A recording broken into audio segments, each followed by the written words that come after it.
Police commission অধ্যাদেশ, supreme কোর্টের বিচারক নিয়োগ অধ্যাদেশ, দুর্নীতি দমন কমিশন অধ্যাদেশ, সুপ্রিম কোর্ট সচিবালয় অধ্যাদেশ এবং তথ্য অধিকার অধ্যাদেশও বাতিল করা হচ্ছে বলে আমরা জানতে পেরেছি।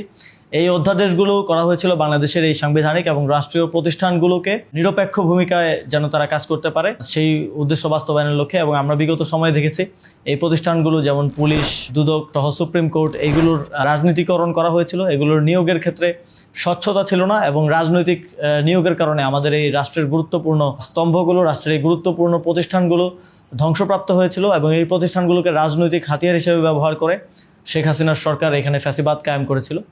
অন্তর্বর্তীকালীন সরকারের সময় সিভিল সোসাইটি সহ সংস্কার কমিশনের প্রস্তাবনা অনুযায়ী এই অধ্যাদেশগুলোর মাধ্যমে এই প্রতিষ্ঠানগুলোকে শক্তিশালী করা, নিরপেক্ষ এবং রাষ্ট্রীয় প্রকৃত অর্থে রাষ্ট্রীয় এবং সাংবিধানিক প্রতিষ্ঠানের রূপান্তরের চেষ্টা করা হয়েছিল।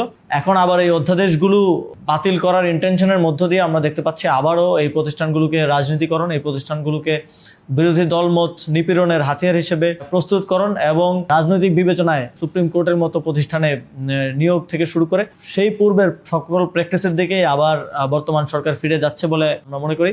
এবং এই অধ্যাদেশগুলো বাতিল করার বিপক্ষে আমাদের আওয়াজ তুলতে হবে। আমরা যদি একটি নতুন যেই বাংলাদেশের স্বপ্ন আমরা দেখেছিলাম, যার দিকে আমরা কিছুটা হলেও আস্তে আস্তে হাঁটি হাঁটি পা পা করে অন্তর্বর্তীকালীন সরকারের সময় অগ্রসর হচ্ছিলাম এই অধ্যাদেশগুলোর মাধ্যমে, এই অধ্যাদেশগুলো অবশ্যই রাখতে হবে এবং সামনের দিনে বাস্তবায়ন এই অধ্যাদেশ অনুযায়ী এই প্রতিষ্ঠানগুলোকে পরিচালনা করতে হবে।